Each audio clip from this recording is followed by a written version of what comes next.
Ain't gonna lie, but what's up? What's up? What is up?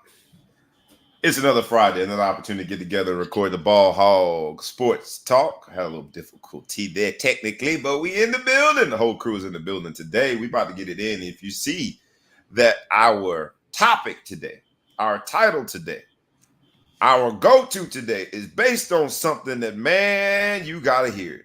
Today's episode is going by the title of Back to the Ghetto. And you don't want to miss this one. The whole crew is in the building. It is where sports, business, and entertainment collide. It is the Ball Hog Sports Talk. It is the entire crew in the building. It is the Back to the Ghetto episode. And it is something that you absolutely, positively, unequivocally do not want to miss. It is the Ball Hog Sports Talk where sports, business, and entertainment collide. We do it one way and one way only. Rough, rugged, and raw. So make sure you like, comment, tag a friend, tag a foe, tag anybody that you know. Pull up a chair, pour you a nice tall cup of coffee because it's about to go down today, y'all. And with that, let's go. Wake up, wake up, wake up, and stay woke. Because this is the Ball Hog Sports Talk with your boy, B Brown, ESQ, a.k.a. the Ball Hog, a.k.a. the Mouth of the South. This is the place where sports, business, and entertainment collide. And we're going to give it to you rough, rugged, and raw, so come get you a spoonful, like some grits with butter and salt. You know how we do it in the South, y'all. Make sure you do not get caught in your feelings. Strap on your seatbelt and enjoy the ride. Come on, let's go.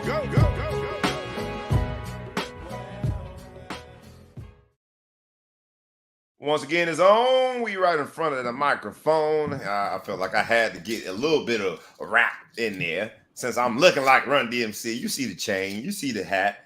This week is the week. Today is the day that we go down as a team and we travel to the UYFL National Championship in Plant City, Florida.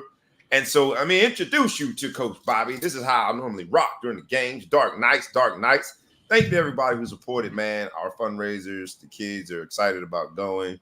I wanted to make sure I started this show on a positive note. Uh-oh, watch out now. Sound effects. I wanted to make sure I started this show on a positive note before I talk about some other things. Title influenced Back to the Ghetto. But yeah, man, so I made sure I dressed the part, getting ready for this Nationals. We have the whole crew in the building from the Middle Coast. It is pretty windy in that city. A summer city turned cold, yet and still, he is the man, the myth, the legend. Thou who shall be known and intergalactically respected as the Big Flow Show is in the building. What's up, my brother? What's good, America? What's good, y'all? You know, it's a nice 41 degrees here. Nothing to complain. We keep our complaints to ourselves above 20 in this house. So 40 degrees, it's damn near summer. I might be barbecued tonight. I don't know.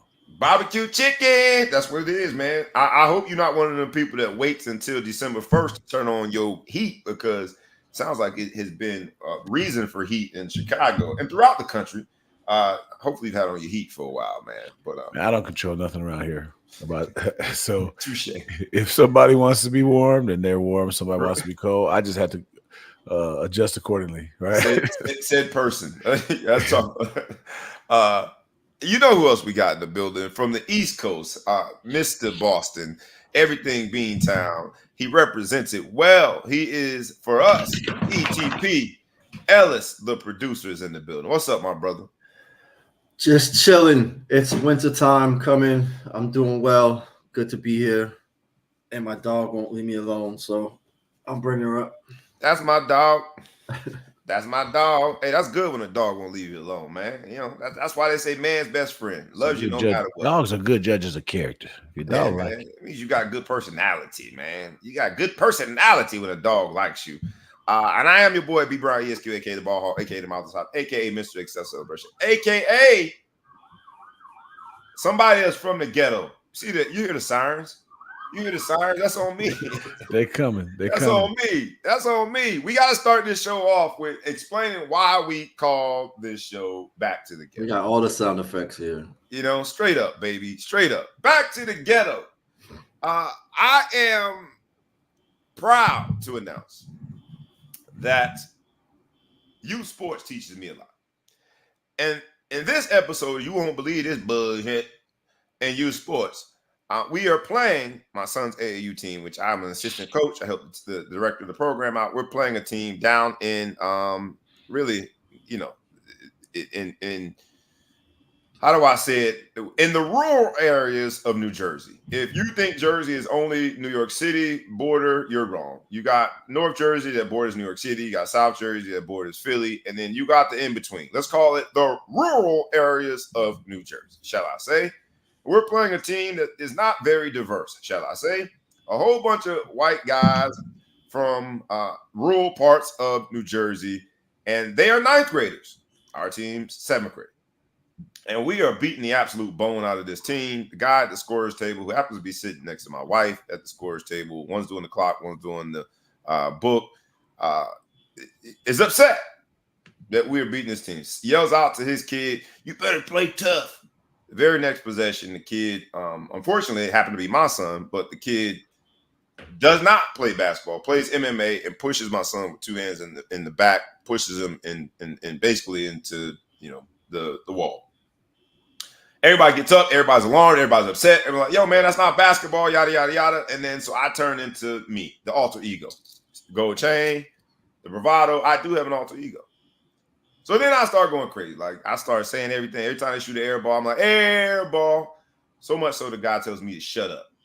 Shut up. That's so aggressive words. But anyway, it's basketball, whatever. Luckily, we beat them by 30 points, although they're ninth graders. They're not very happy about that because you can tell wherever they play. Imagine that. They're not happy about it. We've talked trash. That's a part of basketball. So the coach at one point is wavering whether or not they're going to shake hands. Luckily, the coach does the right thing. We shake hands. When we're done shaking hands, I then look at the man who so aggressively told me to shut up, who so aggressively told his son to play. He didn't say play dirty, play physical, whatever that means. And I just wanted to check the temperature. He looks back at me and he says, "Have a nice ride home." So I said, "Hey, man, thank you. You have a nice ride home too." And then I say, because I'm being me, "I'm just happy I'm permitted to speak now." Because remember, that's the man who told me to shut up. So I guess that triggered him. When I said, "Hey, man, thank you. You have a nice ride home too. I'm just happy I'm allowed to speak now. You have a nice ride, brother." He then says, "Yeah, have a nice ride home to the ghetto." He said, "Back to the ghetto." Nice ride home, back to the ghetto. Y'all, the ball hall. I am key the pin drop. Right, man. I'm a reformed thug. But in that moment, I wanted to just go ahead and take the lawyer hat off and whoop his ass. But I didn't. Instead, I decided to go on a chill. So after he says, "Have a nice ride home," back to the ghetto, I quickly went into it. See, you can't even read. You tried to read a book by its cover and you misread it. I ain't going back to the ghetto. In fact, I graduated from Notre Dame Law. I got a Yale MBA. I'm going anywhere but the ghetto. But what you just did, my friend, is expose yourself as a racist bigot in front of this entire gym. And while 20 years ago I'd have whooped your ass, now you just have to endure this verbal lashing. You racist bigot. And every sentence ended with "you racist bigot." So yeah, you enjoy your ride home, you racist bigot. And oh, by the way, right, you were absolutely wrong. Check this zip code. A zip code that not only is it not the ghetto, a zip code that I happen to be an elected official in. So again, you racist bigot, you let the entire gym know just who you are. Now, the only thing I wish I would have done is caught him on camera. I wish I would have taken a picture of him, got a video of him, because he's not a Karen, the male version of Karen, but he was so upset that he let his skirt show. His slip show under the dress. He was so upset that he exposed himself as indeed a racist bigot. The moment, though, and then we're going to get into the show. The moment allowed me to do two things. It allowed me to test whether or not, because God will give you an opportunity to test that patience you've been praying for. I wanted to put my arms around that man and choke the tongue out of his doggone mouth. He just called me or just told me go back to the ghetto. But it allowed me to test the patience, but it also allowed me to talk to my kids. Because one of my son's friends was riding home with us. That friend, I ain't gonna say his name, parents do well off. They live in a nice area. Parents wanted him to study between games. It allowed me to use that moment to say this to him. That's why your mom and dad had you studying between games. They're still in 2023. Unfortunately, a population in this country that thinks because we have black skin, we're less than. We're dumb. We don't work as hard. So that's why your parents have you studying between AAU games. Because that man's statement says that in 2023, we still got to work harder. We still got to outperform. We still got to do extra in order to be considered even. But it also set up this show. Because while I did not drive back to the ghetto, the truth of the matter is that his perception and his stereotype reminded me that indeed I'm from an area that might now be described as the ghetto. And I'm proud of it. And so while in that exchange, I wanted him to understand just how wrong and misguided he was. In a weird way, I was proud to know where I came from and able to accomplish all of those things. So we're going to talk about that in sports, business, entertainment today. Because there are some highs and lows, some peaks and valleys, some really interesting extremes that are going on in sports right now. The one that I'm seeing the most is this transfer portal. DJ, hold on. I had to put the phonetic spelling of his name out. Make sure I say it affectionately right. Referred to on the show as DJ Uiagalelei. But it is actually pronounced Uiagalelei. It's messed up, man. I gotta go back to the ghetto. I can't read. Uiagalelei is how you say his name. Uiagalelei. It does sound kind of like ukulele. Uiagalelei is the quarterback right now. I'm not going on a limb and say that if you met him, he would prefer to be called ukulele than all that painful childbirth that you just tried to do. You just tried, right? Seriously. He'd be like, nah, man, just call me DJ. The best is you started with the proper way to say this. Uiagalelei. I was just trying to say you savages for messing up his name. You savages. I'm amongst savages, man. Just call me bruh. He's gonna say, just call me bruh. Just call me bruh. Go DJ. That's my DJ. Yo, DJ, whatever his last name is now in the transfer portal again. That's the same DJ who was the starter at Clemson and then went to the bench. Or dare I say, in these terms, for this analogy, he went back to the ghetto. He went down the rung of hierarchy, and his status changed considerably, and he went from the starting quarterback of the Clemson Tigers, national title-bound Clemson Tigers. He was the one to take the baton from Sunshine. He was going to lead them to the next phase of their victorious program. It didn't happen that way. He changed zip codes. He changed zip codes. His car got downgraded. He even got evicted. Went to the bench. But it didn't stop there. His story was resurrected somehow, some way, like trading places. He got back on his feet. He found that bag of money, and he went to Oregon State. Oregon State, the Beavers they are, was the place that he resuscitated his career. It was the place that not only resuscitated his career, the numbers were off the charts. His numbers were crazy. He was now in the talks of the NFL. Not only NFL, he was in the talks for 6 of the 12 weeks throughout the college football season of being a Heisman candidate. That same DJ is now in the transfer portal. Big Flo Show would have me believe that he's doing the right thing. Before we get into the transfer portal more generally, let's talk about DJ. How is a man that was at the top, got knocked down the rung, went back to the ghetto, resuscitated at Oregon State? How is he in the transfer portal, Big Flo Show? How is that a good thing? I don't think he has a choice. I mean, if you look at he's on a team that's in a 2-person conference. The head coach already left. He went to Michigan. I believe Michigan State. I think he went to Michigan State. Yep. Michigan State. He went to Michigan State. He tucked tail. He had to go. They don't have any games probably on the schedule. They're going to play in the Mountain West. If he wanted to play in the Mountain West was available when he was transferred. He decided it wasn't that he didn't have any opportunities there. He wanted to go play at a Power 5. So now the defunct Pac-12, everyone's going to transfer. Everybody who has any NFL aspiration for sure is gone.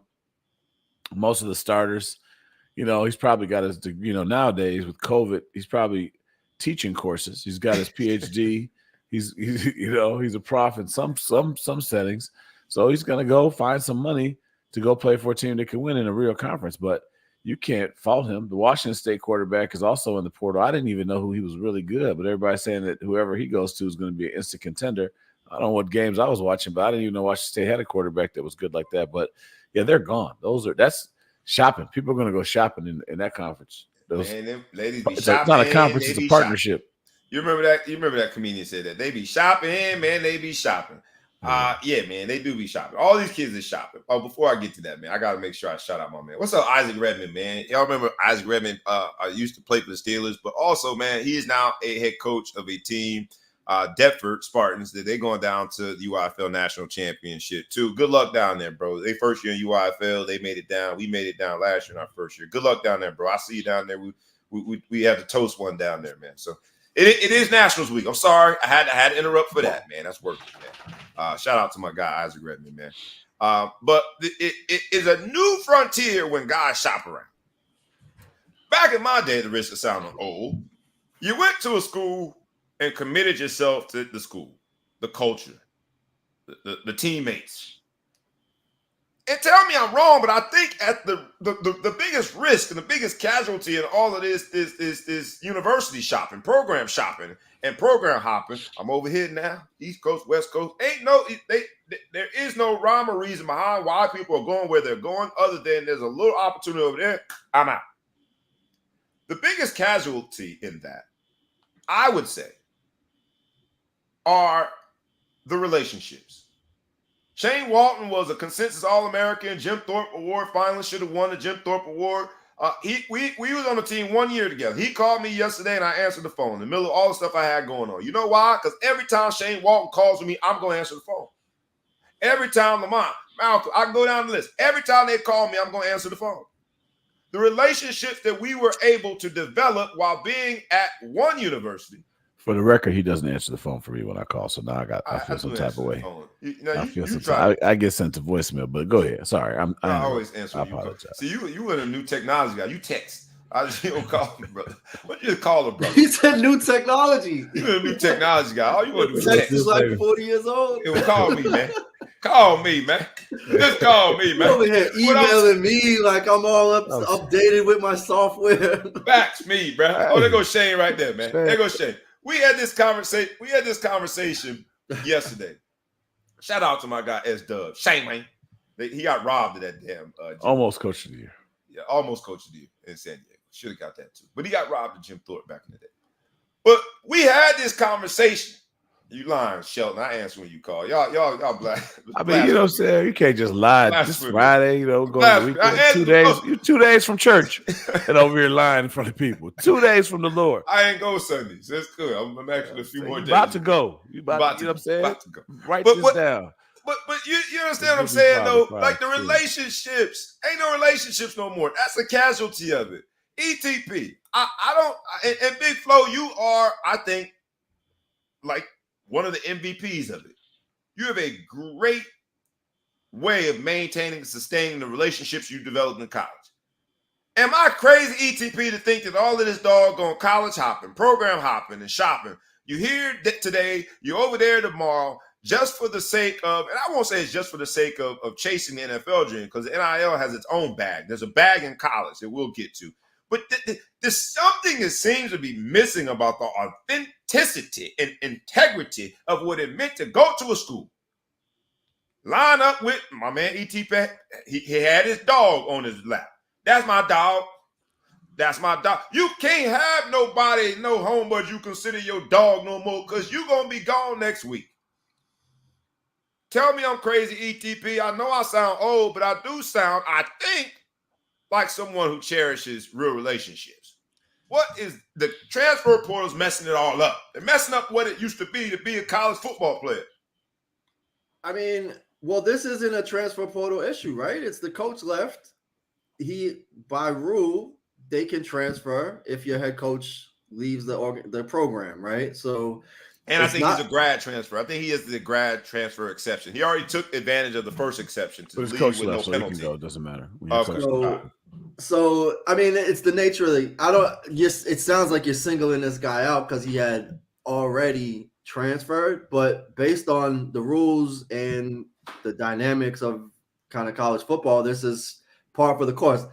On the other side, on the additional side of it is, why not transfer to get a paycheck, right? Like, this is the whole transfer portal or transferring is usually opening the door for you, and his stock is very high. Go somewhere where they're going to pay you. So it's a business decision at that point. I don't know where there needs to be any, who are you loyal to at that point? They lost their conference. They lost their coach. Like, are you but I should physics stay. professor? But I should be the last man standing. You don't want to leave the lunch lady? Like, what are we talking about? First of all, I think if they have the crossover games with the what's the crossover games? The Pac-12 Mountain West. If they have the Mountain West, I humbly believe that the Pac-12 is in this weird holding cell, waiting until other teams eventually end up in the Pac-12.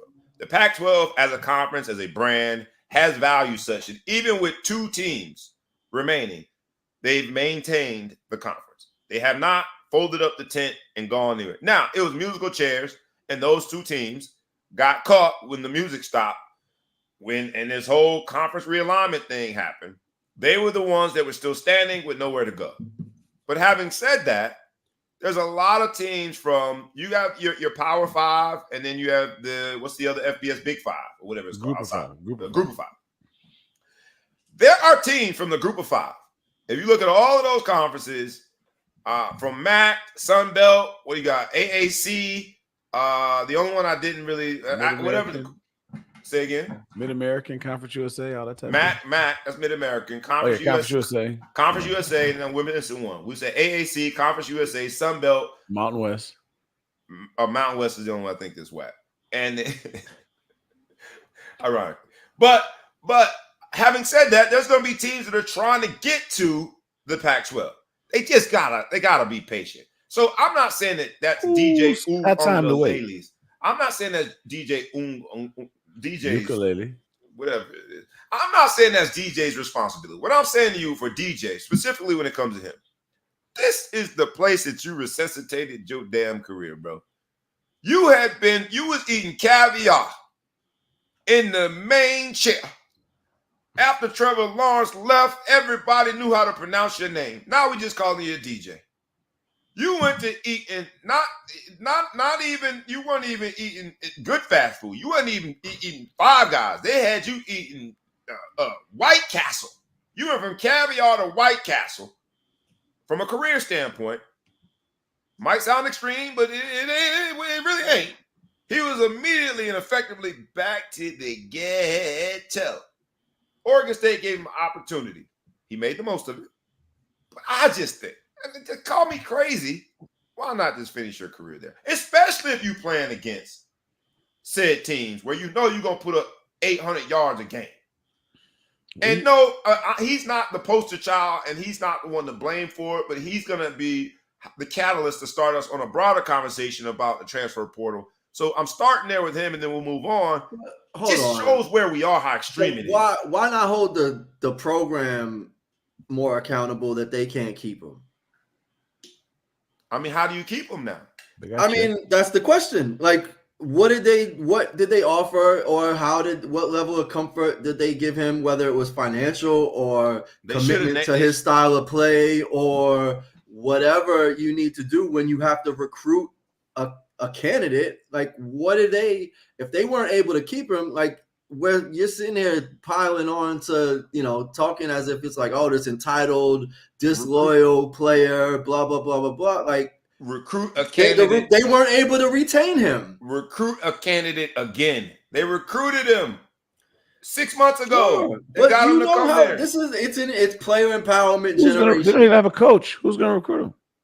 He's got him done. Coach, call me, man. Oregon State, call me, man. Call you. He's available. I'm available. But you better hurry up and call me, though. But you're saying they didn't need to do that. So they shouldn't call you because he'd be leaving on the next thing smoking anyway. Hey, he wouldn't leave if I was there. First of all, loyalty is a word that you need to just throw in the garbage when it comes to college athletics. It's not a loyal person. It's the most disingenuous relationships that you're ever going to find. Someone said to me, like, don't do that. That's where we are. Don't do that. No, we are. It's true, but you just got to accept it. Somebody said this to me the other day, is that college football is some of the best conditional love that you'll ever receive, right? We love you under certain conditions. As soon as the conditions aren't met, we do not care about you. But here's my challenge. And that is top to bottom from every program. Everyone's doing it. That's always been the case. I got the conch. I'm on my soapbox. All right, go in your soapbox. I'm saying not a questionable. There's not a stitch of loyalty. Anytime someone uses the word loyalty, it's because they're trying to get you to do something in their heart that they know you shouldn't be doing, and they want you to just be loyal because that's all that's left. Everybody's full of shit. Deion Sanders is over here telling everybody, I'm not going to buy players. I'm not going to do this. Lies. He's trying to buy players when he gets outbid. Now I'm not going to buy players. I want you to choose it. They thought these are the biggest snake oil salesmen in the world, is people coming out here talking to sports, but you just have to accept it to be true and just move forward. But go for 4 or 9 years if you have COVID years, 9 years, and figure out how you can get the most out of it. The best decade of your life. The best decade of your life.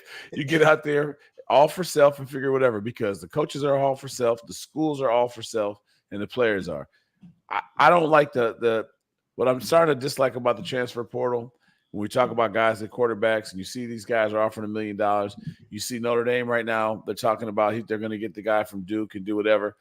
I don't know if I'm a quarterback right now, if I'm a quarterback dad, I don't understand, like, what do I send my son? Do I send him to a group of 5 to let him get developed? And so he can get his weight up and figure it out, and then go to the highest bidder. Group of 5, and then go to the high. And go highest bidder. Because here's the thing: if you have some development, if you don't walk in out of high school ready to start, the school's going to be like, all right, while we're grooming you, we're going to go get the next higher gun. So look at Notre Dame right now. They went and they got I can't remember his name is the guy, the good quarter, Hartman. They got Hartman. Sam Hartman. Yeah. Sam Hartman. They paid him. There's a kid from the class of 22. He's a New Jersey kid. Good football player. He's trying to come through. Or something. That's the Italian name. Yep. And there's a freshman guy coming up. Lloyd Carr's grandson's supposed to be coming in next year.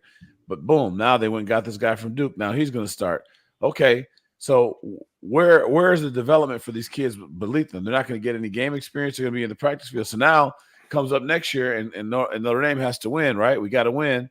We lost receiver. Merriweather's out. They brought some freshmen in. Merriweather's. We lost 4 receivers from that room. And Stuckey left, and the receiver coach. So all these people are leaving, and now it's like, okay, we need to be good because Marcus Freeman has to be good. He lost 3 games this year, so he's a complete failure. So now everyone's going to want him fired. So now what are we going to do next year? Are we going to try to develop one of these quarterbacks that we have in the room that's been here for 3 years, or are we going to go find out who the next Uiagalelei is, who's ready to go, and pay him $1 million to come in and do it? So we're in a situation now where there's no more development. The only way you're going to develop is if you go to a place that you were too good to go for in the first place. You win the job as a freshman, you ball out, and then for that school's repayment for their investment in trying to develop you is goodbye. We're going to leave, and we can say he used to play for us, man. We're proud of him. We love you. And you transfer after you win the starting job. As soon as you win the starting job, you get the weight up, you're out of there. That's gloom and doom. What do you mean it's gloom and doom? It's what's happening. But to hear it as someone that really, like, and again, I know I'm antiquated, right? That's why I said I'd rather you call me than freaking text me. So I know I'm ancient. I get it. but as someone that really is a purist, appreciated what college really meant, the relationships, just like being there and developing. I went from a boy to a man in college. And what you're saying, Big Loach, is true, but that was true back in our day, way back when we got recruited. That was true back in our day. It might not have been a graduate transfer or a guy who's already seasoned, but every year they were trying to find that person to replace you. That was true. We knew the coaches was full of shit back then. So I'm not saying that part of it has changed. They were recruiting in order to keep their job, right? And so they have empowered the players to have, there's a two-way street. If you can leave at any point, I can too. I get that. What I'm saying is there was a component of it that transcended that. There was an element of college sport, for us football, that transcended that. There was a part of college football that because of that element, like the meaningful, substantive development of real brotherhood and relationships, I can call certain people, they're going to answer the phone. I can invest with certain people. I know they ain't going to screw me. I can make sure that I can get a reference letter from certain people. I know that person's going to give my son a internship. And that part of it is missing. And so I'm just saying, I know that we're in a new frontier, but I think that what we're missing possibly is that we are also throwing away all the substance that was a part of college football. Coaches have always lied to you to get you on campus, to recruit the next guy to replace you. That has always been true. But what has not been true is you went program hopping from here to there. You this whole today, you that program's whole today, this program's whole tomorrow. That wasn't the case, man. And because that wasn't the case, we have real friendships where people are in each other's weddings. Where like and here's my other concern is we raising this element, I'm calling it hoeing, but they all got commitment issues. Don't be upset when none of y'all damn kids have grandkids because they or maybe they have 8 million grandkids. Population is at risk now. What you trying to say? Yo, you taking this many levels. The other end of it, but the truth of the matter, you know, there are people that raise families that didn't play college football. I just want to make sure you're aware of that. You're right. There's a couple. But whoever played college football, a couple people out there. They raise beautiful families. They're not doing it no more. But man, it's called show business, not show friends.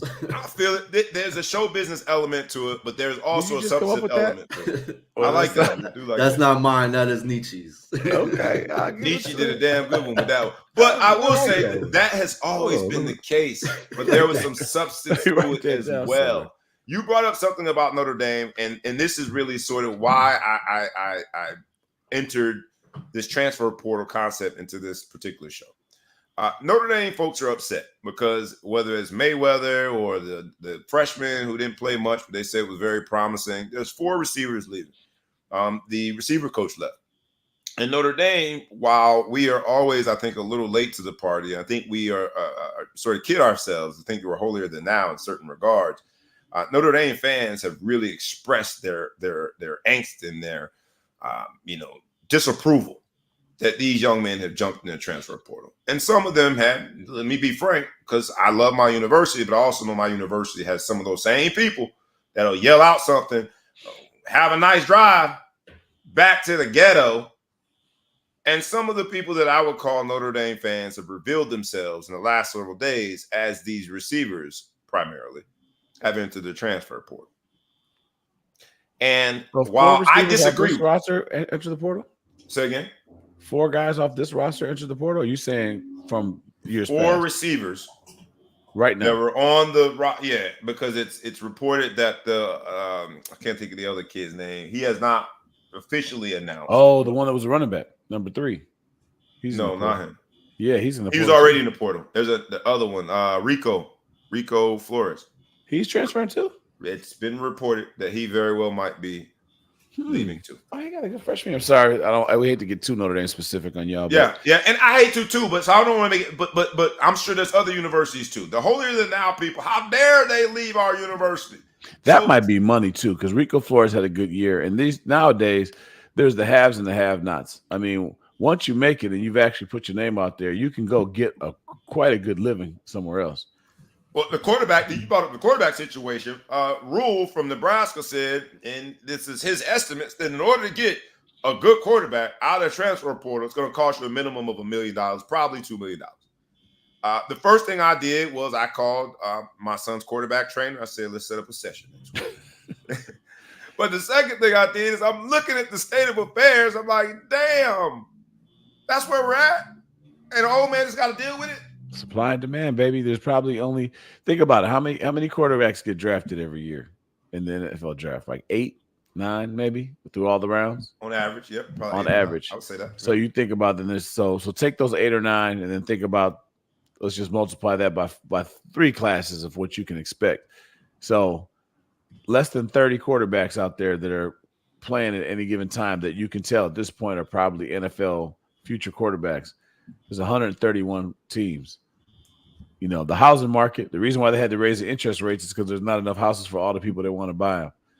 Look at the rate for quarterbacks. When you think about Power 5 conferences, people that want an opportunity to win a national championship, go to a major bowl game, win the conference, and you got 30 NFL quarterbacks in circulation. Let's even call it 40 NFL quarterbacks in circulation in college at any time, rotating around. That's a lot of money out there for people to say they want a piece.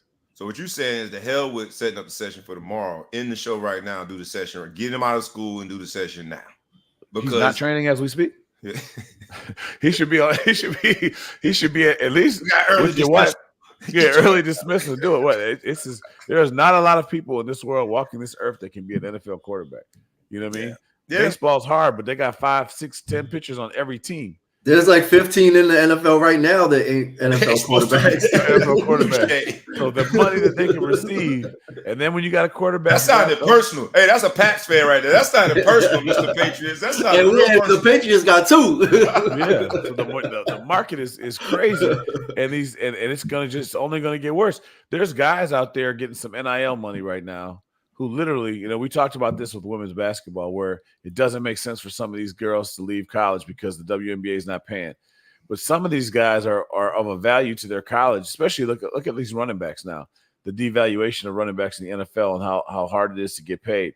Some of these dudes probably making $1 million as running back in college because it's worth it to try to make a national championship. They're like, well, I might not even be a top round guy. I might be like a 4th or 5th round guy. I'm better off staying in school. Make this bread, you know, get some of this NIL money on the side. The school's paying me some money, living at large. They're giving out 7 and 8 years of eligibility now in college. So, like you said, the best decade of your life, I'll stay around and hang out. I'm gonna go win the championship. Let's go make this. Let's have some fun with this, and then I'll go to the NFL, you know, later and see what happens. The Riley Leonard kid from Duke entered the portal with no contact clause or stipulation, meaning he's already decided where he's going. And you're talking about the money on the side. I'm saying the whole relationship aspect or lack thereof feels like it's just all side pieces. It's all side booty. But it was one side. It's historically just been one-sided. Like you've been a mistress thinking that you was married like the whole time as an athlete. So you basically you thought it was me and you. Right. Thought we go together. I got a whole other family over here. Yeah, you thought we go like together. I just underwent battered spouse syndrome counselor right there. We do not go together. You ain't have to make it that damn abrupt and to the point. You could have made me feel a little bit better about myself. But with that, because I was a battered wife, when it came to the one side. No, you was a mistress. I was a mistress. Yeah, I thought I was a mistress. You've always been the jump off. You got that Stockholm syndrome, dog. Yeah, you've always been a jump off. But with that, you was never. For those of you that are not following along, we'll translate later. Just send me a text message and I'll translate. Right, we'll get you up to speed. But with that, I felt like I got something good out of it. Lifelong relationships that I think are just at risk right now. But anyway, the transfer portal is what it is, man. And who better to then transition to? But you didn't tell that racist dude all the relationships that you built. How many friends was at your wedding? You told him about your degrees. I did. And all the other things that you got. You're not talking about, but I got all these good friends. He was my best man. Yeah. Not valuable. And it's crazy as I complain about. But you didn't get any NIL money. You didn't get any NIL money. You lived in the hood when you were in college. Crazy I know part Yale's is, in a bad neighborhood. It's a bad part of Connecticut. I complain to Don't anybody wave that in New listen. Haven, baby. I complain to anybody listening about my property taxes. I use it as a badge of honor. I pay more property taxes than you get paid. Like, I was mad. I was so mad that man told me I was driving back to the ghetto. But what he did show me, though, and what the Notre Dame fans have showed me, and it ain't just Notre Dame, but I'm more accustomed to listening to those conversations, is that some of these fans really think that if you ain't there, it's back to the ghetto for you. And that's not true. There are very viable, meaningful options. So I'm not trying to disparage young men for taking the options. I'm just saying, man, I'm concerned that we're teaching this whole generation, don't worry about commitment. It ain't that important. I'm concerned that the young men that are taking those spots of the whatever 20 signees every year, maybe it goes down to 16 with all the transfer portal. I'm concerned that they are missing out on the thing, to me, that was the most valuable part, truly most valuable. Now, saying I got a Notre Dame degree was valuable for the racist bigot in that conversation, but truly valuable is be able to pick up the phone every time Shane Walton calls me and knowing that he's going to pick it up when I call him. They got friends at the new school. There's cool people there too. But But nowadays you graduate so early. It's so amazing. They're actually trying to slow it down. My son will graduate from college in December of next year, which from his high school graduation where he should. And you're still trying to graduate. You might graduate in December. I'm man. He's gonna let me take a couple classes for me. We got the same name. We're gonna transfer some credits over. I'll get that degree I've been waiting on. Get the honorary degree. You know. But so theoretically, he'll be graduated 2.5 years from when he should have graduated high school, right? So now he got there with credits. He got there with college credits. No, he got there in January, and he's going to graduate in three complete years. But he got there early. So from the time his peers that he went to graduation with graduated high school, it's only 2.5 years, and he's going to be done. So he'll have 2 years of eligibility, right? Mm-hmm. You know, thank God he's been healthy. You know, he doesn't have whatever. But we've got kids on our team that we have a kid on our team that just transferred in from Wyoming last year. He played last year, this year, and he's got another year. He's going to be here as long as he was at Wyoming. With his 5th year, his COVID year, he hurt his knee, all kind of different things. He might be coaching by the time it's done. So when you're with the transfer portal and the way it is, it's so fluid. And then you get a grad year, he might go get another university. The kids are, in my day, when I saw a high school kid with another jacket on, it was almost a gang mentality, right? And I'm not from anything crazy, but that's the loyalty we had. Right. When you were in college, I remember we would drive up to Michigan, actually Michigan was cool. Michigan State was a little more rough, and they would look at you coming on, who are these guys, right? Who are you on our campus? You wouldn't even think about wearing a Notre Dame jacket on their campus. On their campus, right? Young ladies. That's trying to fight. But nowadays, with AAU, with 7-on-7, with smuts all the different stuff, smuts and sluts. AAU, everybody knows everybody with social media. My son's got friends on every Big Ten team we go play. It's somebody that he played with, played against, knew a little bit, whatever. So that barrier is down. You know what I mean? And I always ask him. Seems like the transfer kids tend to live alone when they first get there because they're a little bit older, but they mix in, they figure it out. The Walls, they're understanding the business side of this sport a lot better than we did. And for right, wrong, or indifferent, it's not the same like what you're saying. The nostalgic where you're saying this family, this brotherhood, do whatever. It's business. They understand it's business, but they've been exploited for so long, not understanding the business while everybody's patting them on the back, saying, "Hey, no, God, we're family. We're doing whatever." Hey, they gonna pay me a little extra money to leave. Hold on, I just got to tell these dudes they're family in case I don't get the contract. Oh no, come on, guys, this is great. We are family. I'm not going anywhere. This is exactly where I want to be until I don't. So now these kids are realizing I'm more valuable than you. I make you position coach. You talking crazy to me? I make more money here than you do. Caleb Williams made $4 million this year. So I agree that I won't say that they understand. And he still needs to go under a blanket and cry when he loses with his damn mom. He could cry in his Ferrari. And that Shetland rug. Yeah, driving a Ferrari. Got a picture of him driving a Ferrari on campus. So I get it, but here's my thing. I just disagree with you. Shador need to pay his damn car tickets. That's all I know. His Bentley got a boot on it. We disagree slightly. You say that they understand the business. I think that they've acknowledged and identified that it is a business, but the way that some of these young people are moving, I'm not certain that they truly understand how to capitalize off of the business that is indeed college football. So, but we can disagree. Someone who does understand how to capitalize off the business is Coach Prime. Coach Prime started the season hair on fire. The whole world wanted to get Coach be on the sidelines with Coach Prime. That was the equivalent of getting front row seats to the Grammys at one point. And he ended the season with a whopping 4 wins. Now, that is an improvement. That is a 300% improvement from a 1-win season. And I get that. That's okay. I'm okay with that. But the truth of the matter is that there's only 4 games. You won 4 games. And so my question in this episode of Back to the Ghetto, as I wear my Coach Prime look, that's my alter ego. I thought you were a little more Run DMC, but okay. Run DMC, Coach Prime, however you want to do it. I'm getting ready for nationals, baby. So I appreciate the Coach Prime that is Coach Prime. I got that in me. That's my alter ego too, baby. I love the speeches and the music. Let's go. I'm with all of that. But at the end of the season, when you got 4 wins in the dub column, it's just 4 wins. And that means you got 8 losses. In 12 games, I'm assuming they did 12 or 11, whatever. You got way more losses than you got. Are you speaking in tongues? Wins. No, I don't know if they played 11 or 12 games. Oh, I was like, what was I? I was saying 4 and 8, but I don't know if they played 11 games or 12. A little fast for the people at home. Yeah, sorry about that. I was doing math publicly. It never works well. You got too many degrees. What I will say, back to the ghetto, what I will say is we thought at one point, this is the most I've said ghetto in like 12 years. Nobody says it anymore.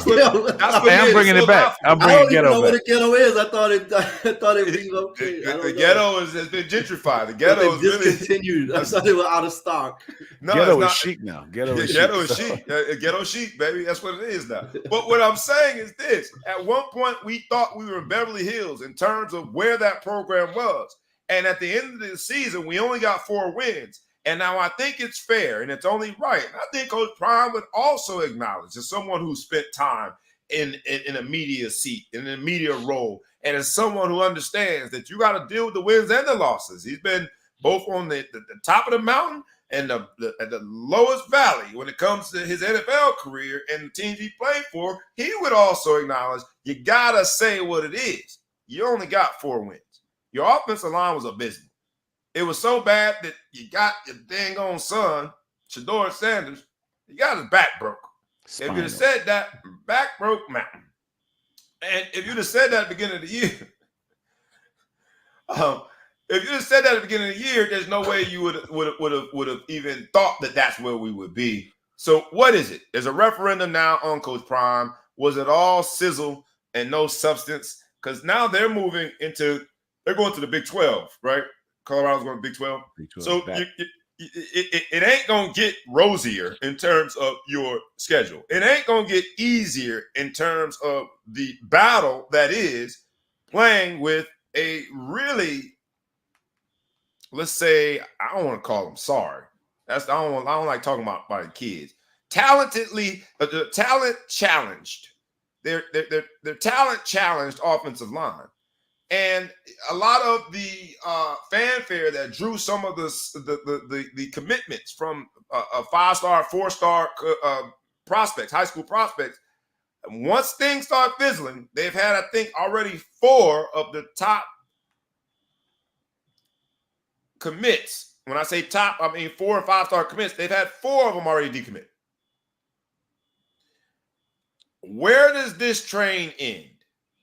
If you're investing in this, are we investing thinking it's going to end up in Beverly Hills? It's going to be an amazing, beautiful story? Or is this trading places when they down on their luck? Is this the ghetto, baby? Is this going the wrong direction? I would say, shouldn't they decommit? I mean, if you look according to you, with no commitment, here's my thing. If you look at the precedent that Prime has set forth, right? I'm going to come in here. I have absolutely no I don't care about you as a player. I mean, he's letting you know that right from like I don't care about you as an individual beyond what you can do for me right now this season. Right? That's kind of far. You went far. No, let me You back think it up. Prime says he don't? That's a bit far. Let's back it up. Let me do my evidence, counselor. Okay, all right. I don't mess with your opening remarks, but so he comes in. He tells everybody to transfer. He's bringing Louis. Blah blah blah. He's going to come in. He gets a bunch of transfers to come in. After spring ball, he goes to a locker to locker. He's like, "You're cut. You're cut. You're cut. You're cut. You need to transfer. Get up out of here." There's a kid that transferred in from Michigan. I don't even know if he gets to play. Right? He told him he has to leave. Right? So I don't think you can do another. Nobody, the NCAA don't care about Coach Prime rules, but you told these guys they got to go. You're done. You're cut. You don't even that word doesn't even exist in the scholarship world that you're cut. But he invented it. You're out of here. He comes in. They win some games. They get some hype. He doesn't feel like they're scoring enough. Off year one, all this thing he tells the offensive coordinator, "You're demoted. You're no longer doing this. You're out of here. We're going to go a different direction in the middle of the season." You make a fair point. So he is of the ultimate bleeding edge of scrutiny and cutthroat to the highest degree of cutthroat. He should be judged the same way. So now we're saying that he should be giving people some time. Like he should be given. People should trust in Deion Sanders and start going to the school and help him build something. No, he don't care about you. He doesn't care about any of you guys. Everybody here is expendable except for Shador, the safety, and Hunter. Everyone else is fully. They're you fully called expendable. him the safety. You don't even know his name. Shiloh, man. Shiloh. Sorry, Shiloh. I didn't want to mess him. I didn't want to call him ukulele too. I'm trying to be nice. The safety. Those are the only three people that you know about on that team. Everybody else is fully expendable and does whatever. Cut you at halftime, take your title away from you in the middle of the season, first year one. He should be absolutely be given the same scrutiny as them and judged based off of the success. You only won 4 games. I'm not coming anymore. You have to either pay me or do something because there's nothing in it for me. If I go over there and I'm not good, you're going to tell me to leave anyway, do whatever. Why would I go there? If you're not a great team, if you didn't turn that thing around in 1 year and go to a bowl game, what do you have to offer me? There's more money. There's more NIL money available if you're on the University of Colorado than most other. Show me the money then. Obviously, those 4 people felt like I don't mean necessarily from the school or from the whatever NIL collective, but I mean from a marketability standpoint. You have to bring this money to me. I'm not going to come do no work. But that's why I would say that when you say he don't care about his players at all, you make a great point, counselor. I love all the pieces of evidence that you have used, but I would just counter and say he does, by way of being Coach Prime, add a certain element of attractiveness.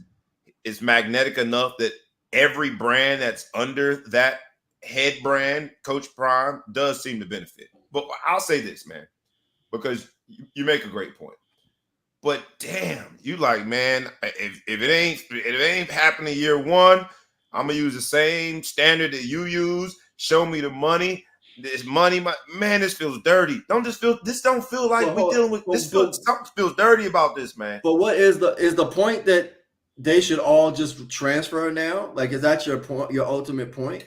That's not my. You talking about the show? Yeah. My thing is, I'm saying, why shouldn't they? Like, why should anybody give him any time? He doesn't give anyone else time. Look, I mean, the argument is, why should they give him time? I mean, he came in and he built up an entire program. He revamped it. Obviously, they didn't show up. I think a lot of it had to do with how much spotlight he brought to the organization and to the program that these kids couldn't even handle being on top and all the spotlight and the celebrity of it and all of that. And like, he kind of lost control of it. But I would say they're on an upswing and this is his opportunity. And if you're part of that program and you're a core part of that program, like, I don't know. I would say the running back, if he transferred, that would be a waste of his time. Like, he showed up from Michigan. What's that? The kid is he from Michigan? The running back they had. I don't remember. But he was the younger guy. It was like flashes of excellence. Notre Dame. Yeah, the one that's supposed to go to Notre Dame. Yeah, I mean, there are some people there. First game. He had a great first game, and then kind of just faded out. I just think it's okay. And I've said this the whole time. Like, what has Coach Prime done? Not without a helmet and shoulder pads on, but what has he done as a coach and accomplished as a coach to people? You would agree. You would agree that because ETP said he built up a program. Nobody watched Colorado before this year. No. Colorado made it perfect. That's the athletic director of the year. He should get everything. University of Colorado is winning. Everything that he's done for the university, they are winning. He's worth every dollar they gave to him to the university.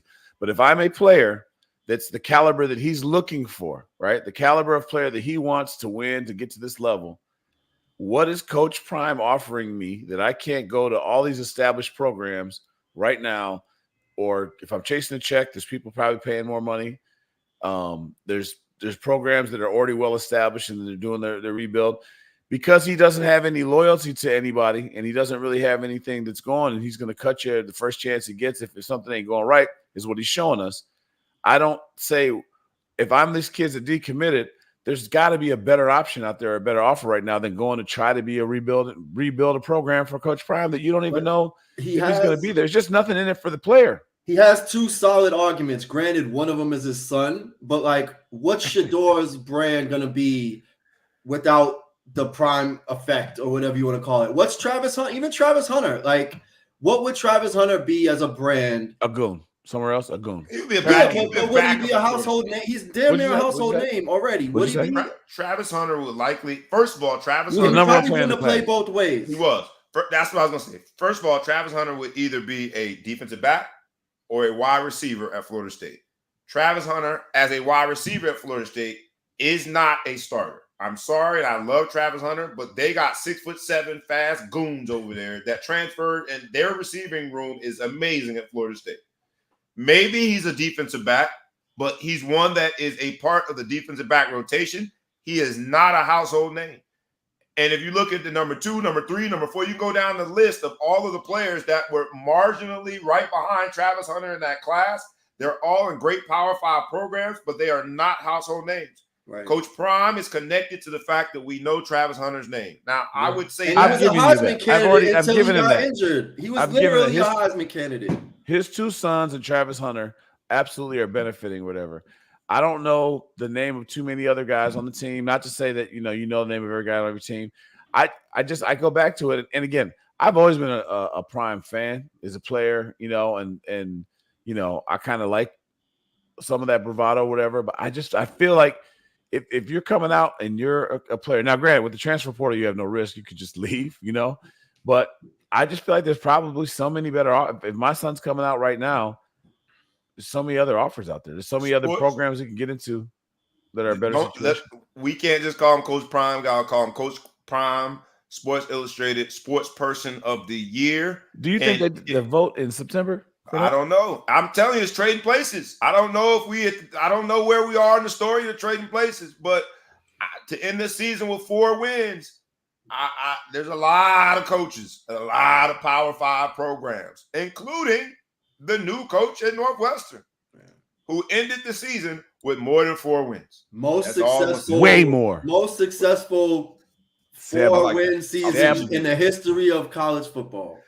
The most successful 4-win season in the history of college football. Mic drop. You dropped it there, so we gonna move on because Coach Prime was at the Cowboys game last night, and it began what are we? Whatever week is week 12. It began the new week of NFL football, and it began with a shootout. It began with the person who everybody thought was the odds-on favorite to win Defensive Player of the Year, and Deron Bland, the defensive back, who got it exposed last night. He got killed, but it did not cost him the game. How about them Cowboys? The Cowboys are now 9-3. How about them Cowboys? The Cowboys fans are coming out. Cowboy Nation has arrived. You see them wearing their shirts today. They got the draws on with the star on it. They talking with an accent, even if they not from Texas. How about them Cowboys? They went and purchased a ticket to the Super Bowl. How about them Cowboys? They finally beat a team with a winning record. Although the shootout, I think the final score was 41-35. Although it was a shootout, no defense being played whatsoever, they think they're going to the Super Bowl. And so I need right now to understand, are they going to the Super Bowl? Are they going back to the proverbial ghetto, which is a first-round exit as a wild card team out of the playoffs yet again? Is Dak Prescott that dude, or is Dak Prescott just another dude? I need to know what are our predictions. I'm going to start with you on this one, ETP, because how about them Cowboys are now 9-3, and we got to deal with the insanity. Insanity that is Cowboy Nation. They're 9-3, and this is who they have left. They have the Eagles in Sunday Night Football at home. Everybody's going to be watching that. They have the Bills on the road, who will need a win bad at that point. They have the Dolphins on the road, and the Dolphins are playing out of their mind. They have the Lions, who will probably have the same record, if not better, by that time as the Cowboys. They play the Lions at home, and then they finish by playing the Commanders on the road. That's the only dub I'm giving them. I'm saying at 9-3 with 5 games left, I predict that the Cowboys will end the season 10-7. As a wild card team and get bounced in the first round, and back to the ghetto they go, you Cowboy Nations. Another year of a whole bunch of potential and promise with a whole bunch of false advertising. You're going right back to where you normally go. 10-7 Cowboys. That's my prediction. ETP, I gave you the teams they got left. They're 9-3 now. Cowboy Nation is being loud. They finally beat a team with a winning record. What say you, man? Where does this season end for the Cowboys, ETP? I mean, you asked the question, is Dak Prescott that dude? And Dak Prescott is that dude to get you a first-round exit from the playoffs. I thought you was like, really? I didn't know you believed in Dak Prescott. Okay, I like how you set that up. So, I mean, look, man, they could get out of the first round. It depends on the matchup, but they're not beating San Francisco. They're not beating Philly. Facts. And they already lost to San Francisco and Philly once, so I'd have to agree with you there, Counselor. So other than that, I mean, if they get matched up against Detroit, maybe. If they have to play Atlanta might actually. Who's in the other division? Somebody got to come out of it. You got Carolina that's definitely not coming out of it. You got Atlanta. Atlanta's sub 500, and they're going to get skated to the playoffs. They need to change that whole thing, the division champion. But anyway, if they end up playing Atlanta, sure, maybe they get out of the first round, but they're not winning 2 playoff games. I'll go to and Carolina Panthers. Stop calling me, man. I'm not interested. I got to lead my team to the national championship. Stop calling me, Panthers. I'm not doing it. Big Flow Show. Nice. What's the call, man? What do you say? They're 9-3 now. You know what it is. We got to hear all of it. We got to deal with all of it. Is there some star potential in the star going forward? Cap. Isn't that what those young people say? Cap. Big cap. Everything bigger in Texas. It's not just cap, it's big cap. You know, as a guy who loves to hate the Cowboys and loves to hate the Cowboys fans and all this stuff, I have to say I almost feel a little bit bad for them. And the reason why is like they didn't choose the schedule to include so many sorry-ass teams in this first part of the season to build it up. But that being said, not my problem. I'm happy that they feel so confident right now. Dak looked real good yesterday. Oh, he's running around, scrambling, throwing balls. The receiver, what's his name? Huh? CD Lamb looked real good. CD like that. CD Lamb real good. Number 88, he's out there doing what he's got to do. Number 9 was giving us some nice plays. Everybody wide open. Team they beat was 6-5. They couldn't stop him for shit. The only reason why they stopped him is because some idiot doesn't know how to block number 11. You know, I don't know how you take the best player. About somebody's child, man. He's talking about somebody's It's a grown ass man that's a millionaire. He can handle being called an idiot on the show. All right. And if he doesn't like it, then we can trade places. He can call me an idiot on the show and I can take the money. But some idiot decides to leave Micah Parsons wide unblocked. You know, with the running back trying to come across and block this grown man child. Yeah. And then they stopped the drive. But, you know, if they're 1 or 2 plays away from losing to a 6-5 on Prime TV. I hate watching it on Prime, by the way. Try to rewind, it doesn't rewind. I hate that shit. I hope it goes back to regular TV, but I digress. I think this cap. I think it's going to be another. Amazon, we are not discrediting you. If you want some advertising space, we're happy to have a conversation. Let me rewind. That's all I want to do. Rewind. Me too. I just want to rewind to the days before trade the damn transfer portal. So we all trying to get back to old days. But I get you. I would say this: if this was college, Dak would be in the transfer portal trying to get up out of there. Jack would be trying to get up out of there. Would he get into the transfer portal voluntarily or would it be involuntarily? Voluntarily. He just want to go someplace else, man, where they got a chance to win because he knows damn well the big setup is there and then he's going to go piss somebody else off. But no, I think that we're pretty safe. If you're a Cowboy hater like me, we're in a safe space right now. It's going to be a good we're in a safe space. January. Get ready for a big guttural belly laugh.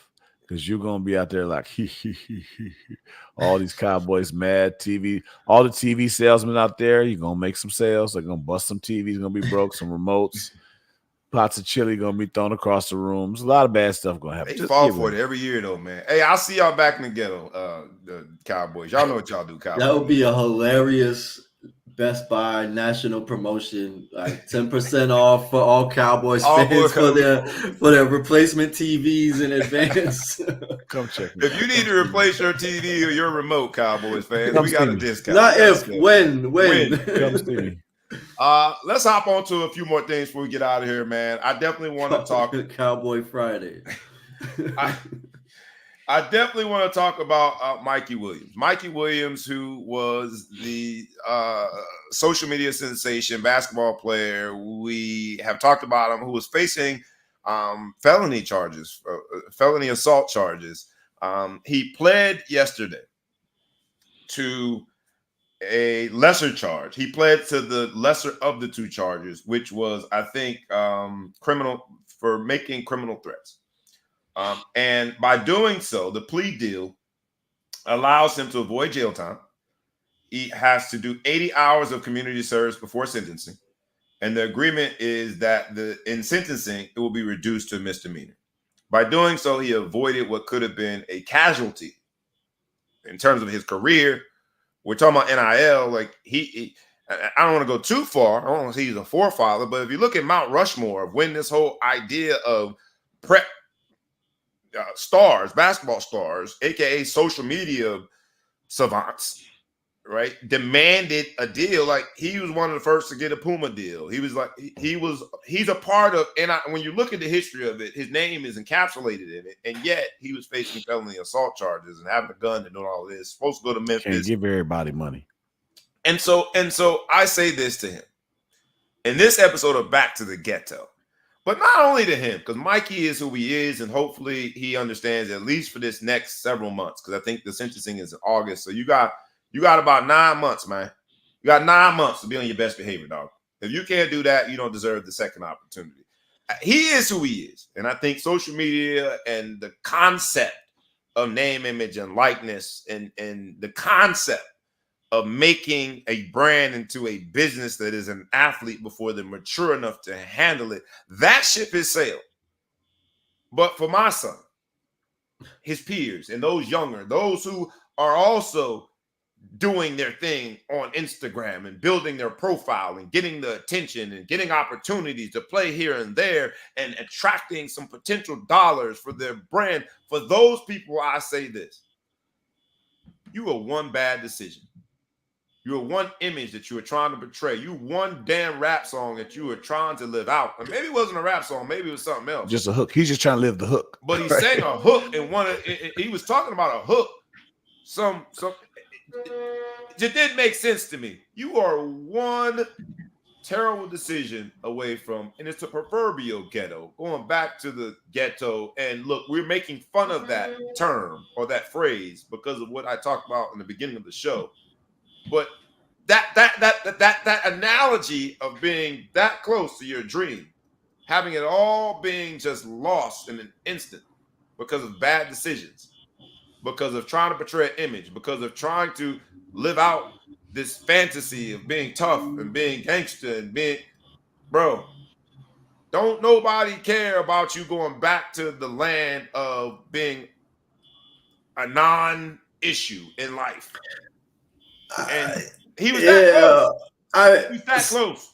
So but I have a little bit of a challenge, just like automatically just throw. I don't know the story. I don't know the full story. I don't know the kid. I don't know anything about it, but it all has the complexion of like, oh, he's just trying to fit into whatever narrative, and he listens to too much hip hop music, and he thinks he's from the like.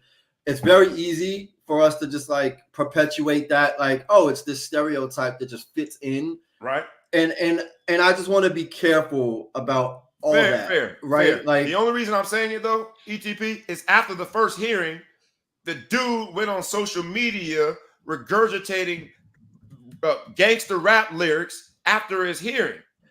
I don't disagree. I'm just saying. All I'm saying is like it's very easy for us to just like pile on in a very similar stereotypical fashion without having a full story. And so I want us to be a little bit more responsible and nuanced to be like, look, it's somebody that clearly could not handle, or they were in a situation that was unfortunate, and unfortunately they were also carrying the weight of major level celebrity, huge business opportunity, elite athleticism, all of these things, but not to just be like another cautionary tale automatically.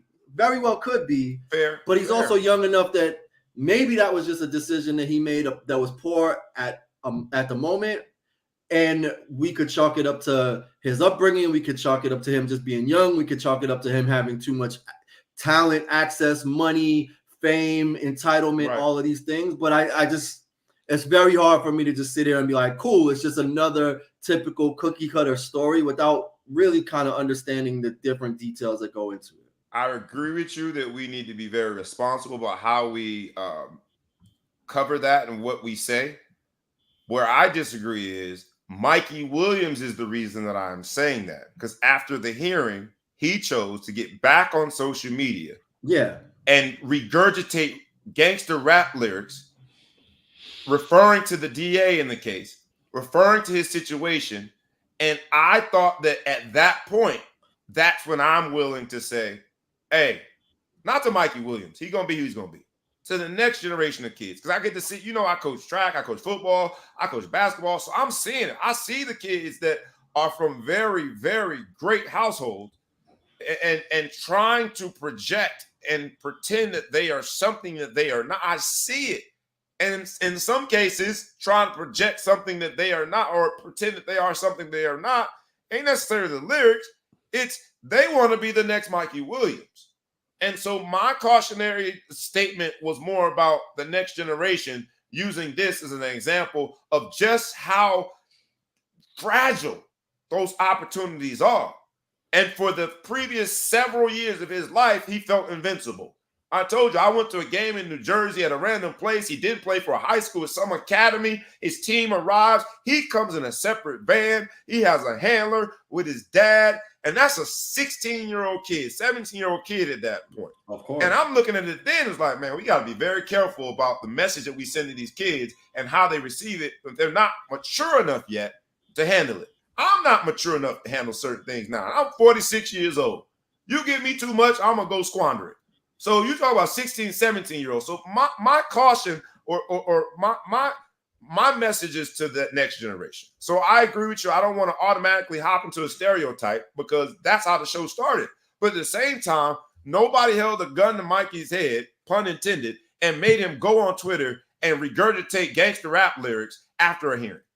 I mean, that's just poor form for anybody that's trying to beat a case. Fair. Like, I mean, there's a RICO trial going on in the state of Georgia where they're utilizing rap lyrics as admissible evidence. So I'm with you. Like, and just keep your mouth shut. And look, he's talking about YSL, Young Thug. What's the group called? YSL. And he's distancing himself from that being a gang quickly. He's like, it was Yves Saint Laurent influence. That's the point. Right. And that same community that looks down on the idea and I say that community, meaning rap community, based on the lyrics saying that they look down on the idea of taking a plea deal. You try to reconcile that with what's going on in that case. You try to reconcile that with what's going on with Mikey Williams. And young people, just be careful, because you are not as invincible as all of the fanfare leads you to believe. That's all I'm saying. Big Flo, I didn't know if you wanted to opine or hop in on it before we get to the next. No, I hadn't followed it too much. I just get disappointed all the time when people have these opportunities and they, you know, you give people money at a certain. I shouldn't say give, because people it's a free market, so you've earned the money, so to speak, because the market says that you're worth that, so you get the money. But when people get money when they're young, get money, like, got his own money. Think about all the time. What do you tell your kids? You don't pay any bills around here. You let them know the reason why you're a child is because you eat off me, you live off me, and I get you around, do whatever. So I remind my kids all the time, you don't have any bills to be talking like that, right? You don't pay any bills. So as a society, we put that forward. So when you start paying said bills at a young age, you start feeling like, I'm grown now. Now I can do what I want to go do and make really bad decisions. You know, so unfortunately, I don't know anything about Mike. I don't really know a lot about Mikey Williams, to be honest with you, other than when he gets brought up on the show. I don't know what kind of family life he has. I don't know. He's got influence at home. I don't know. I have no idea. So I don't want to speak out of turn or guess. But look at Ja Morant. Like, you know, it's kind of hard for you to tell a millionaire young kid, young adult, whatever you want to call him, what to do when he's making all this bread, doing whatever, and he just wants to be what he thinks he can be. And then when it all comes crumbling down and he's out there like Joe Smith staging theatrical events with his wife because you were down to your last $3,000 and doing whatever, you know. You number one pick at one point. I will say this, from 33 million to 3,000. I don't listen to what you say. I listen to what you do. And the same thing is true about the system. To hell with what people saying. Watch what the system did. The system, in air quotes, did what it needed to do to correct the actions of Ja Morant and put him in sort of this, hey man, stay in line. And the same thing just happened to Mikey Williams. So young people use those examples. Don't ignore what they say and pay attention to what the system did in both cases. And then make sure that you act in a way that, I mean, the upside, we talking about NIL, we talking about all this money, we talking about all these opportunities. Like, bruh, we got to understand that a lot of, and I don't want to put it all on rap because that isn't fair. So I completely feel your statement, ETP, and I want to be responsible in how I portray that. But in those two cases, I think both of them voluntarily attach themselves to certain portrayals. And so for just those two examples, I would say, remember that it is a novel when you're listening to a rap song. That's fiction. You go out there and try to do it for real in a nonfiction world that has a judicial system. Nah, bro. Don't do it. Don't do it. So I'm happy that he is back to basketball. I know he signed at Memphis. I don't know where that stands. I'm rooting for your young brother. But he's a little beyond my reach. For the young people that are still within my reach, for the coaches, the teachers, the parents that still have young people within their reach coming up behind the Mikey Williams of the world, the Ja Morants of the world, make sure that we get them to understand just how fragile those opportunities are. And I'll leave it there. Let's because I think they played together at one point. I know there was a big game they played against each other. Let's hop on to LeBron James Jr. Now, when you hear LeBron James, you automatically think about a 38, 39-year-old man out there in L.A. throwing his career away with the Lakers. Right, I said, I just want to make sure I had Big Flo's attention. I knew I was going to get your attention. I knew I was going to. But that's not LeBron James we talking about. We talking about Bronny. Bronny just got cleared to play. And the other LeBron James, who we shall refer to him as the other LeBron James in this particular segment, happens to be his father, said that he would miss a Lakers game in order to go see Bronny play. Yo, salute to that brother as a father, man. But it is a flex, but salute. I got a lot of complaints about LeBron James.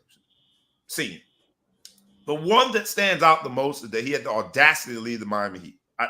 But can't nobody say nothing about that man as a dad. Shout out to him, man.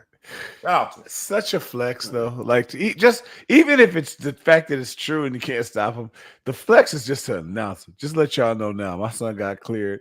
And could you imagine the Lakers are playing and this man is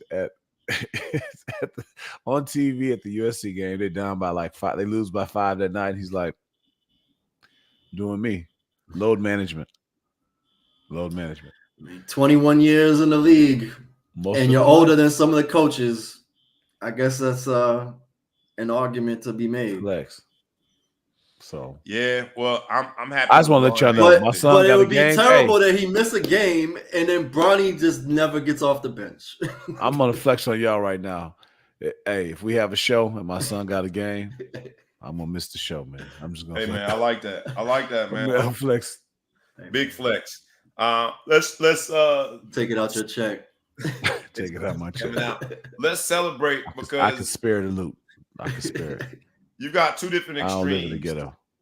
When it comes to this whole concept, man, and neither does LeBron. I think that's the part in this episode of Back to the Ghetto. A lot of times, that whole stereotypes comes with this notion that everybody is growing up without dad. So I wanted to bring this up to celebrate LeBron James for making sure his priorities are straight, celebrating LeBron James for a celebratory moment as a family to know that his son was cleared from a health perspective. As dads, man, that's like our worst nightmares, that there could be a potential health issue with our sons. So this got into this episode because it also undermines any stereotype.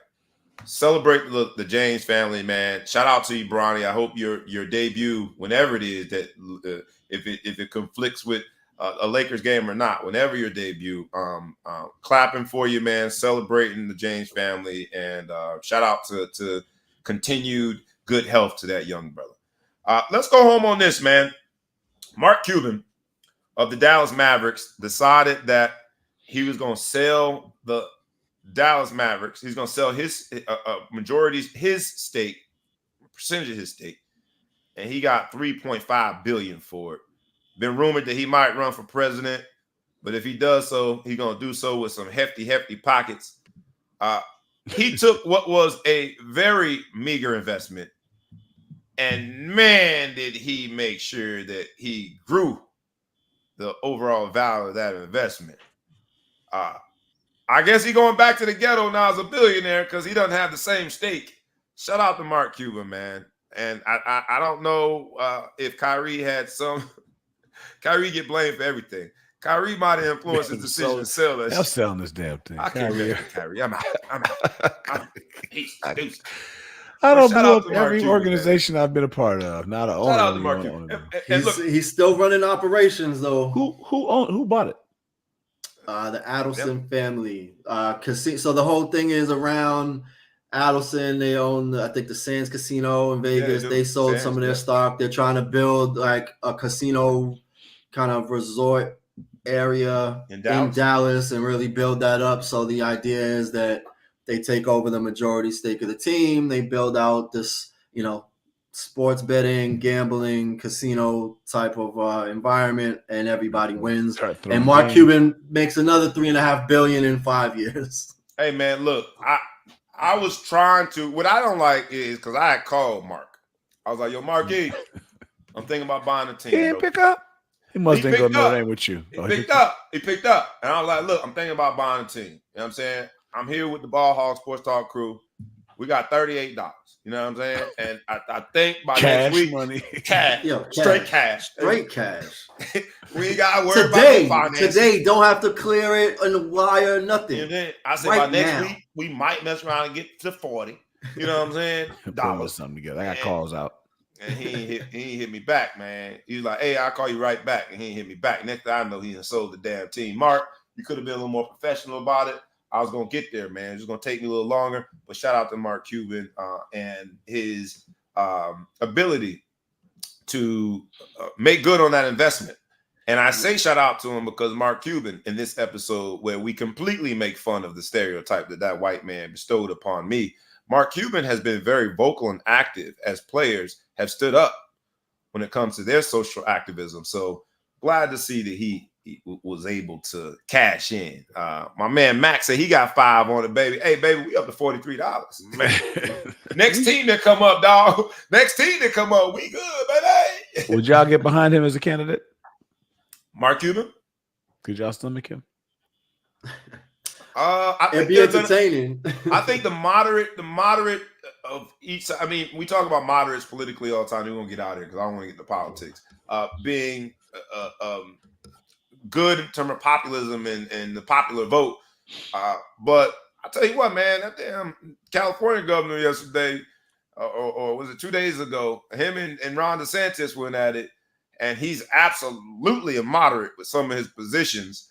And I'd say Mark Cuban would probably be a moderate. So I can't say that I wouldn't right now. I don't know. I don't know enough about him. I get scary when you speak up. If someone mess around, throw an article out there and mess me up. But I kind of mess with Mark Cuban. I see him out when I hear him talk. I seem to like what he has to say. So, and if a game show host could be president, anything goes, baby. Are you saying that Biden is Bob Barker in disguise? Or are you saying that? I mean, maybe he might have been. Yeah, he might have been a game show host too. But Donald Trump was a game Bob show Barker. host, for the record. He was. I thought it was just reality TV, but he did. I didn't know he did. That was a game show. It was a game show. Yeah, The Apprentice.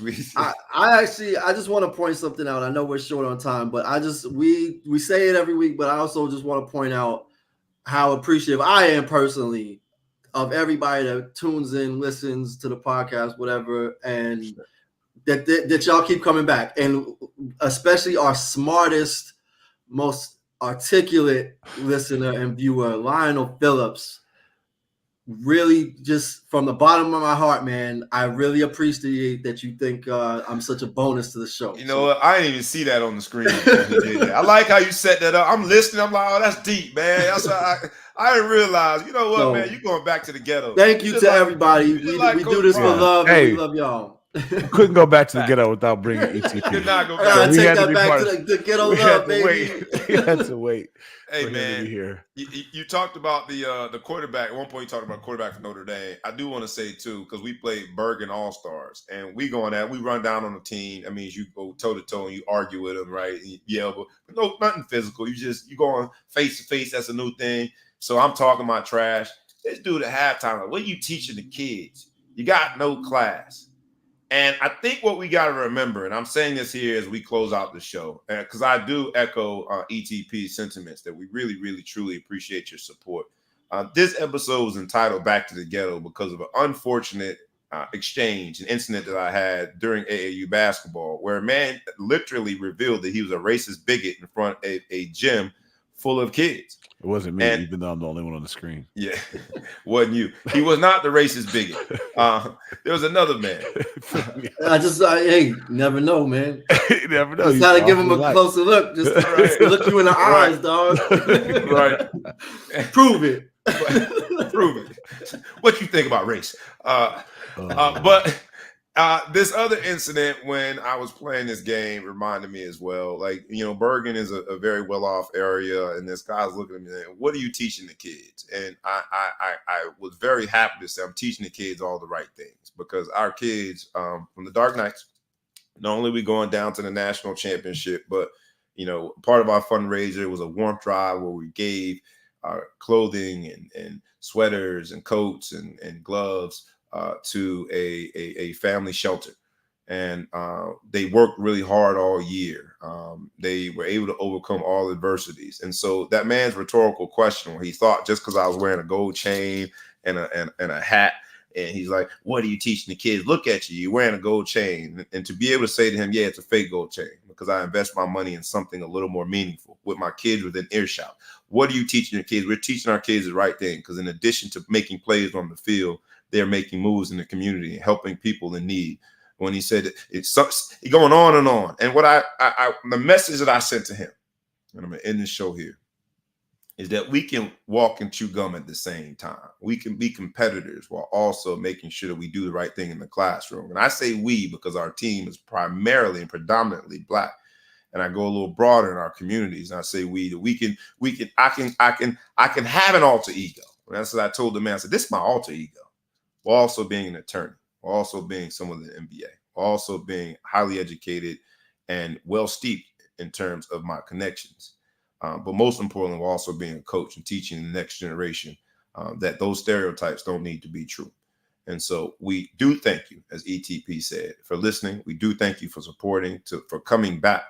And we ask you kindly to like, comment, share, tag a friend, tag a foe, tag anybody that you know. And please subscribe to the YouTube channel and the podcast. And we also ask you to be the exception, to be not the exception, to be the thing that undermines the stereotypes, and make sure that you understand that what someone else thinks about you, their perception, doesn't need to be your reality.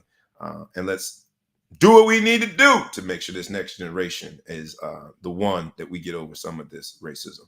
And so this episode of Back to the Ghetto was brought to you with love. It was brought to you with attention. It was brought to you with care and consideration for what we need to be doing with our next generation. We're going to be down in Florida next week, hopefully getting ready for the national championship next Friday. So we'll see you then. Again, we ask you humbly, please like, comment, share, tag a friend, tag a foe, tag anybody you know. Please subscribe to the YouTube channel and the podcast. I'm your boy, B. Brown Egan, SQ, a.k.a. the Ball Hawk, a.k.a. the Mouth of South, a.k.a. Mr. Excessive Celebration. This is the Ball Hawk Sports Talk, where sports, business, and entertainment collide. This has been the Back to the Ghetto episode, and we did it how we do it, rough, rugged, and raw. Check us out next Friday. Enjoy your weekend. Happy December, y'all. The year is flying by. And with that, we is out. Peace.